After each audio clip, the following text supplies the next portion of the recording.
I'm here with Father Liam Kelleher in Cove. People will, of course, know Father Liam. He's been in the parish for, I'd say, over 10 to 15 years in total, but a number of years now in retirement.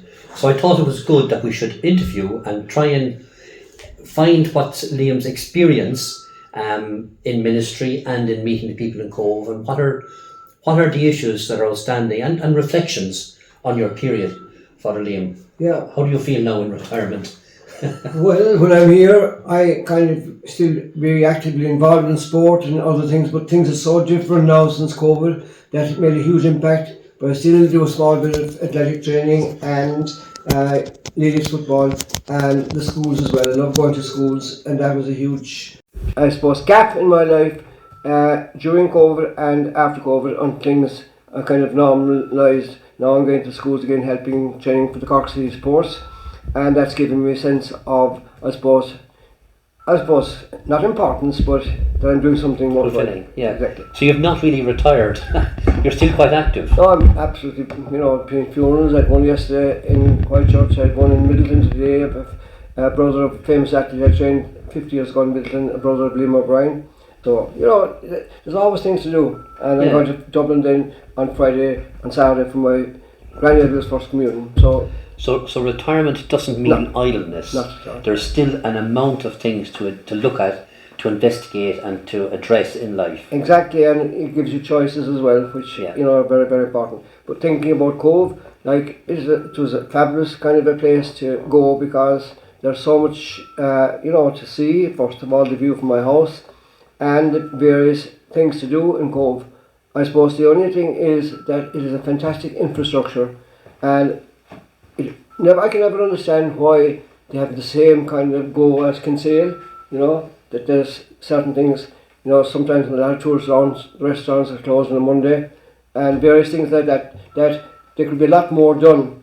And another independent, Claire Cunnan, was a good friend of mine. She was a huge loss, because she did an enormous amount for the town. But against that, the positives are very, very important. She did. You remember, Claire was a good friend of myself. In fact, she placed her faith in me and nominated me to take her seat. Which is upsetting in itself. But Claire certainly was a powerhouse, endless energy. And all the time, Cove. So she is a loss to the town. And I'm glad I mentioned that, because she was a huge support to me. Yes. And I was with her at difficult times, and when she passed, that was a huge gap that hasn't been filled. Yeah, she was too young. Yeah.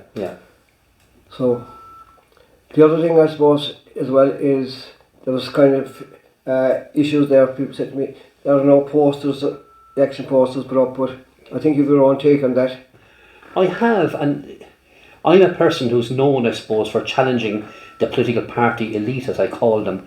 And the thing is, the party system is funded hugely by the state, in excess of €24 million per annum, to market their brand name and their image, and to get a message to the voters. So there's an informal thing, and I respect entirely the work of Tidy Towns. They're top class in Cove. Absolutely. In fact, they would need more assistance, I would have thought.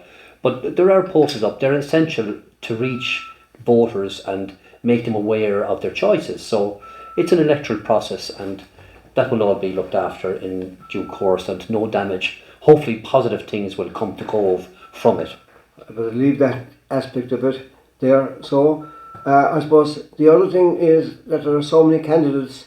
You have 122 candidates, and I think 10 electoral areas. There's 8 independents. Are you like a voice crying the wilderness, being an independent? Because I've often heard you saying that you have lost faith in the organised political system that we have in this country. And I have, in certain areas, I'm very much into individuals rather than maybe parties. Yeah. So what's your take on that? Well, the political party system has failed the people. And I know people mightn't be familiar, but we have Bunracht, a constitution in the state, for example, which doesn't even mention the word political party, yet the electoral laws of the state are all written to favour political party participation, even in the electoral process. So I think this is choked up, because parties are dominated by their whip system. A central committee, if you like, in Dublin will rule how people vote, meaning that the local community doesn't get represented. So if it's 1 or 10 or more independent people, independent voices that go forward, then that is to the benefit of the community, I believe, because they will speak without restriction, answerable only to the community. And that has always been my outlook since my student days over 40 years ago. I've been on that pathway that people must be represented, not parties. Yeah. So that's crucial. If we can break that mould of party dominance over the political process, then it will be for the benefit of the people. I sincerely believe that. And the same with the Deepwater Quay and the pier down here. That seems to be very kind of, I suppose, controversial in a sense, but I could never see it happening. And you obviously think it could happen if they're going through the court system, which most people aren't aware of. They're not aware of. So there is an actual court case initiated by the Port of Cork company, asking the court for a declaration that there is no right of way for the public to walk on Deepwater Quay. And would that mean that if that was passed, that I couldn't walk down along? Probably not, but it will mean you will only do that with their permission. Oh, yes. In effect, it makes private property of it. And they have also published plans to build a dedicated cruise terminal and perhaps make it into a hub, and perhaps even locate the much talked of second cruise terminal down at the 5-foot way section, so they'd be side by side, which of course investors on that don't want to hear about rights of way. So it is a major issue, but probably needlessly there should be no contradiction between the cruise liners coming in and the public walking up and down, as they've been doing for years.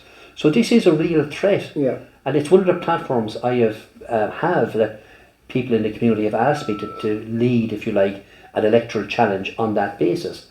But not only on that basis. I mean, housing is a major issue, the conditions of the people, and simply that people should be represented, not dictated to by, party handed down edict, which is what happens. But the other thing in relation to that, I often thought when I walked the boardwalk in Youghal, there could be one from the Titanic Memorial right down there. Wouldn't it be fantastic? Good, and nobody, I actually, when I was doing Cove News magazine, I actually suggested that, but nobody came back to me or showed the slightest interest in it, which again, is upsetting. As much as the limited efforts that Cove tidy towns can make because of resources and so on, there is still massive need along the whole front of Cove town for major clean-ups around the pier head, up along Connolly Street Strand, for example. That I don't know why that shouldn't be a golden sandy beach. It wouldn't take a lot of money to make it like that,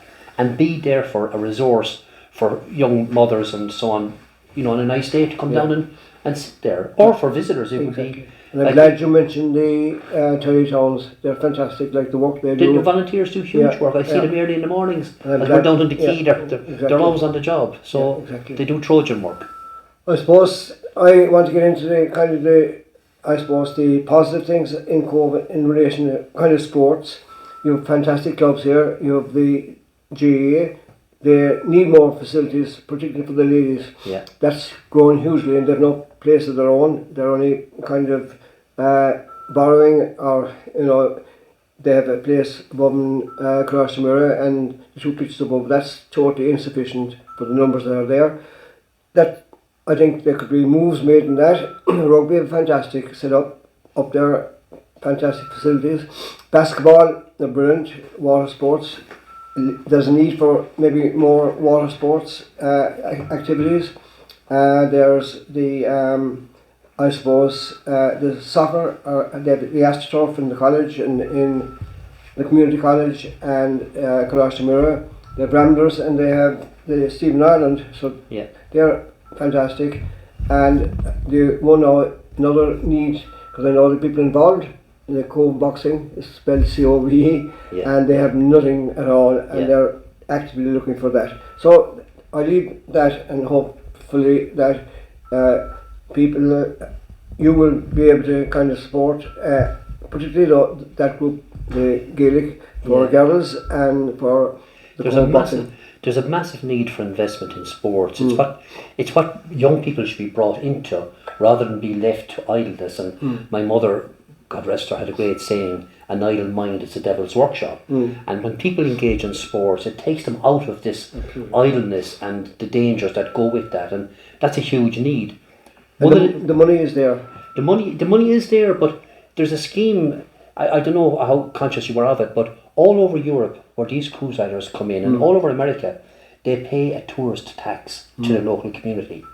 Ireland doesn't do that. Oh, that's a shame. If we charged a fiver per head, based on the numbers predicted, Cove would have €1 million a year to distribute for things like tidy town efforts, for GAA, for soccer clubs, for boxing, for all the community needs, including maybe skate parks for kids. There's a lot in the community that could be developed that is not being developed. Yeah. So there are funding opportunities and focus needed for investment in the area. It doesn't happen. And in relation to schools, there's no problem with primary schools. They're excellent. When I was active, I visited them all. I still visit them when I can. Yeah. But I suppose the post-primary issue, it's a huge issue.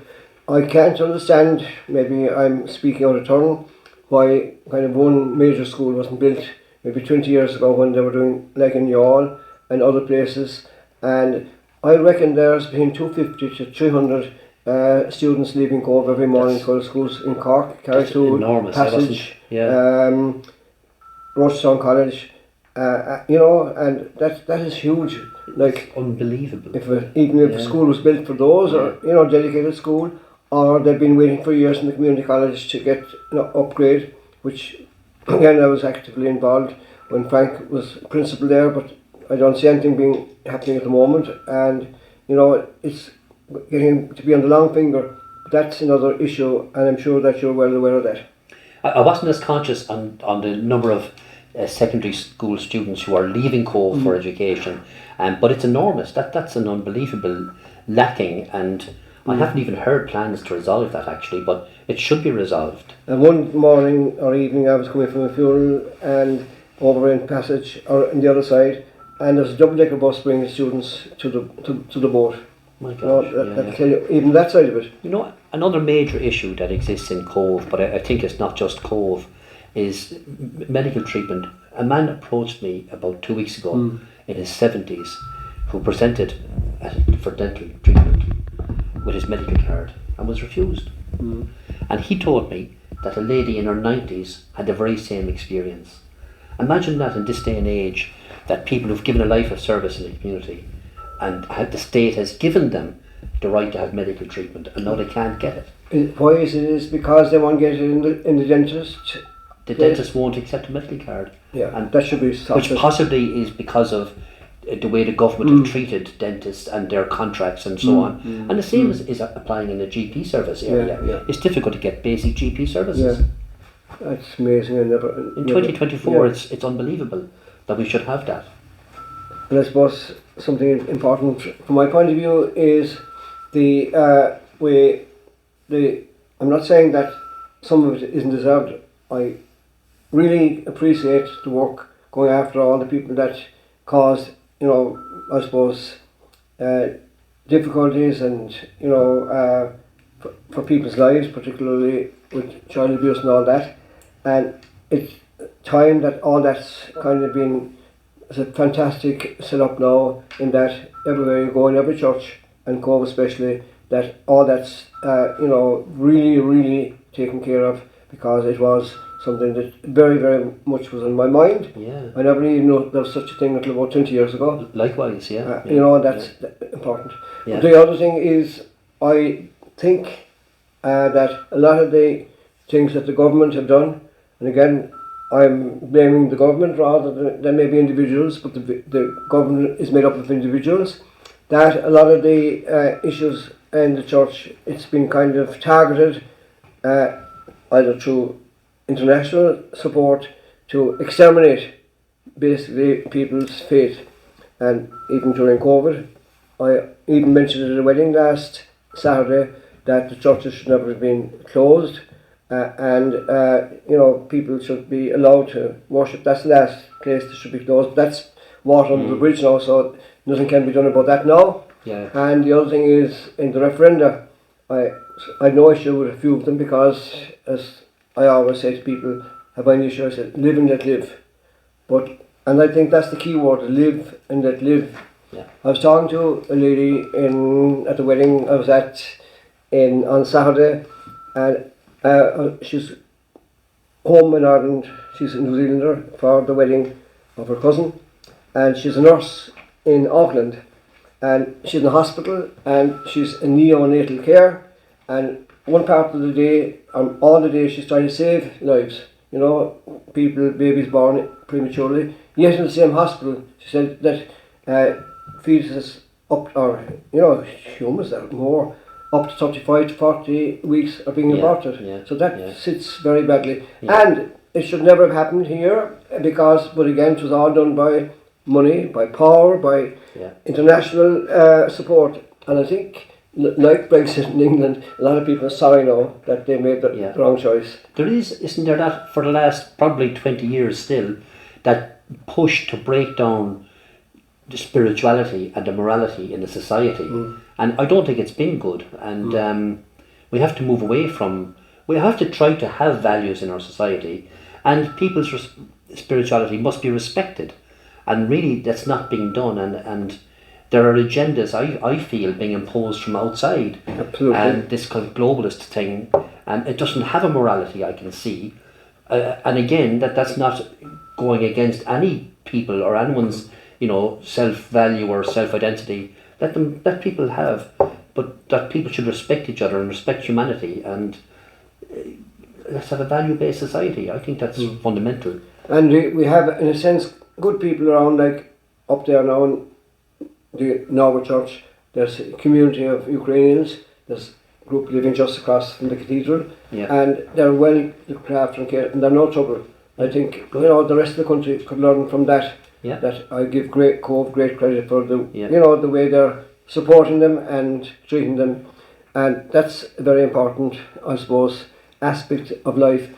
The other thing there you're mentioning about housing, like I have no kind of insight into. I know there's a lack and a need for housing, but I think it's more of a need for housing for not, I wouldn't say deprived, but needing people. And what's your take on that?